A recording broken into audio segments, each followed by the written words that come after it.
Olá pessoal, hoje vamos falar sobre juros reais e juros aparentes. Para a gente entender do que se trata, trouxe aí um exemplo, que é o seguinte: aplicamos R$100 num investimento qualquer. Depois de 2 anos, queremos obter um rendimento real. Então, sempre que a gente falar da palavrinha real, rendimento real, é o rendimento acima da inflação, livre da inflação. Então, a gente quer que o nosso dinheiro renda para valer mesmo 20%.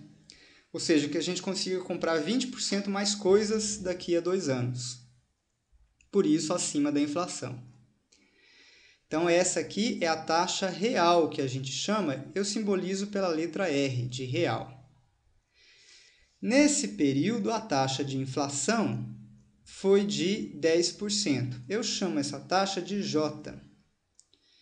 Taxa de inflação de 10% significa que nesse período os produtos ficaram 10% mais caros. A pergunta é: qual o montante que devemos obter após esses 2 anos para conseguirmos o rendimento desejado de 20% acima da inflação? Isso aqui é uma pergunta, faltou a interrogação. Ok, vamos supor então a gente aplicou R$100 e depois de um período, vamos supor que esse dinheiro rendeu apenas 10%. Passado os 2 anos, ele rendeu 10%. Foi então para R$110. Como é que eu sei disso? Porque aumentar algo em 10% é a mesma coisa que multiplicar por 1 mais 10%. Ou seja, é a mesma coisa que multiplicar por 1,1. Isso aqui então dá 110. Se o meu rendimento fosse apenas de 10%, eu apenas empataria com a inflação. Meu dinheiro aumentou 10%, os produtos aumentaram 10%, eu fiquei na mesma. Então, com 10% de rendimento, eu apenas empato com a inflação, mas eu quero ter um rendimento de 20% acima da inflação. Então, o que eu preciso fazer? Eu preciso pegar esse valor e ainda aumentá-lo novamente, dessa vez em 20%. Então, com R$110 eu apenas empato com a inflação, mas eu quero 20% acima da inflação. Então, eu vou aqui e vou aumentar esse valor em 20%.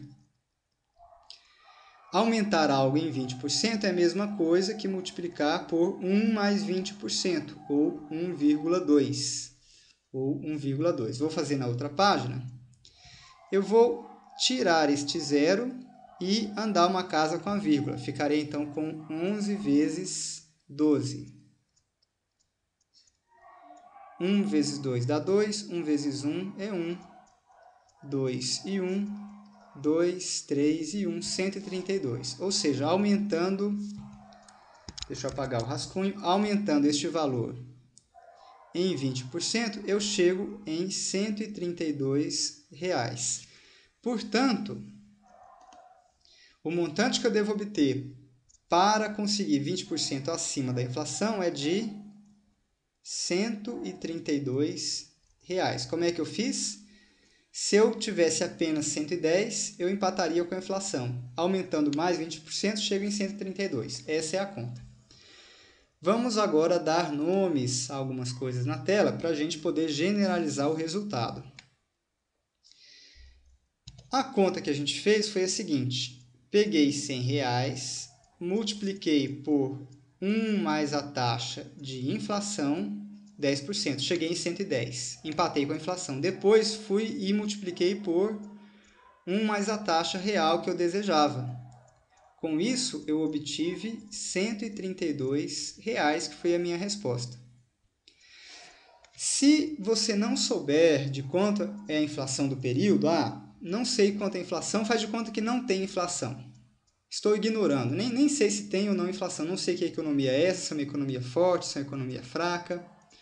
Se você olhar apenas a variação de valor mesmo, do quanto eu tenho depositado nesse investimento, eu tinha R$100 e fui parar em 132. Ou seja, tive um acréscimo de 32%. Então, aparentemente, meu dinheiro rendeu 32%. Isso aqui é minha taxa aparente, que é o que eu chamo de I. Então, isso aqui é o meu rendimento aparente. Aparentemente, meu dinheiro rendeu 32%. Portanto, olha as informações que eu tenho. Eu sei que, aparentemente, ele rendeu 32%. Sei que a inflação do período foi de 10%. E sei que a taxa real foi de 20%. Foi quanto que rendeu acima da inflação. São três taxas de juros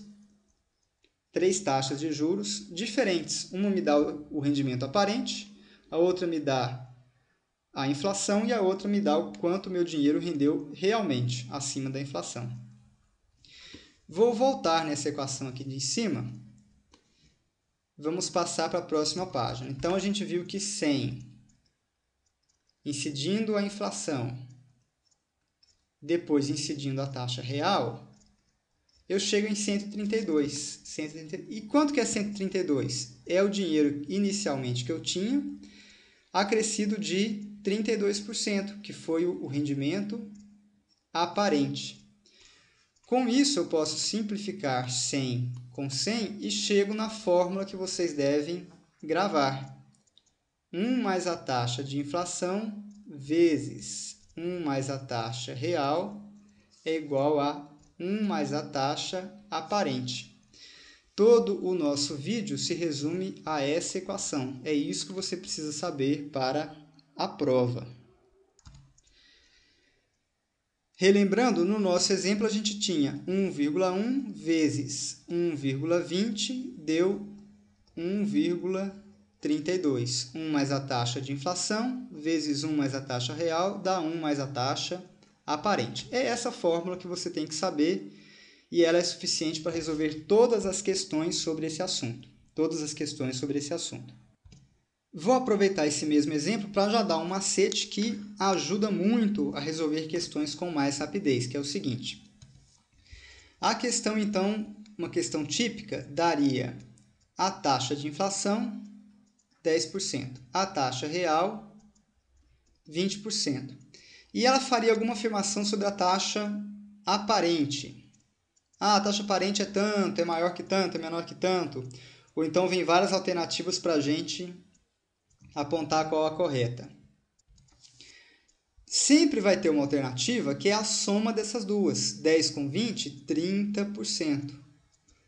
Que é um erro comum, intuitivamente a pessoa pensa, bom, eu quero 10% só para cobrir a inflação. Depois disso, mais 20%, mais 20%. Esse mais entra na cabeça, a pessoa faz 10 mais 20, 30. Você nunca pode fazer isso. A taxa aparente vai ser sempre maior do que essa soma aqui. Então, essa soma subestima a taxa aparente. A taxa aparente é sempre maior do que isso. Por quê? Porque não é simplesmente somar os dois valores. Eu tenho uma incidência composta, análogo a juros compostos. O valor, vamos voltar aqui,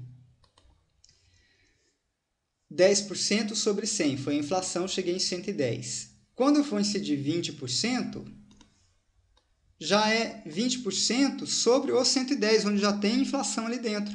É como se fosse o análogo dos juros compostos, juros sobre juros. Não é sempre 10% e 20% do valor inicial 100. Se assim fosse, a gente teria um análogo de juros simples, sempre incidindo sobre o capital inicial. Não é isso. É um percentual incidindo já sobre o outro, uma incidência composta. Por causa dessa incidência composta, análogo a juros compostos, o resultado será sempre maior do que a mera soma das taxas. Então, se for um exercício de múltipla escolha e tiverem lá alternativa A, B, C, D e E, aqui eu tenho 30%, 29%, 28%, 31% e 32%. Com essa análise, de cara você já risca, já sei que é maior que 30%. Você já risca a letra C, a letra B e a letra A, já fica entre a D e a E. Se for um item de certo e errado, com essa análise também às vezes você consegue marcar rapidamente. Óbvio, aqui eu dei uma situação, isso aqui, essa mesma análise vale para qualquer outra. Por exemplo, se a questão desse a taxa de inflação 10% e a taxa aparente 32 e perguntasse a taxa real, a análise é similar. Qual seria o erro mais comum do candidato? Fazer a subtração agora. 32 menos 10 dá 22%. Por quê? O que o aluno pensou? Eu preciso 10 da inflação mais 22 para dar os 32. O aluno pensaria isso e responderia 22% de taxa real. Mas não é assim. Como é uma incidência composta, eu não preciso disso tudo aqui para chegar nos 32, porque eu vou ter o juros sobre juros. Eu preciso, na verdade, de uma taxa um pouquinho menor. Então, essa análise, às vezes, evita a conta. Se você se sentir mais seguro, sem problemas, aplique a fórmula e faça a conta certinho. Trouxe aqui no slide, então, o resuminho. A fórmula é essa. Se você se sentir seguro para marcar, aplique a fórmula. Com isso, a gente encerra o vídeo de hoje. Bons estudos e até a próxima!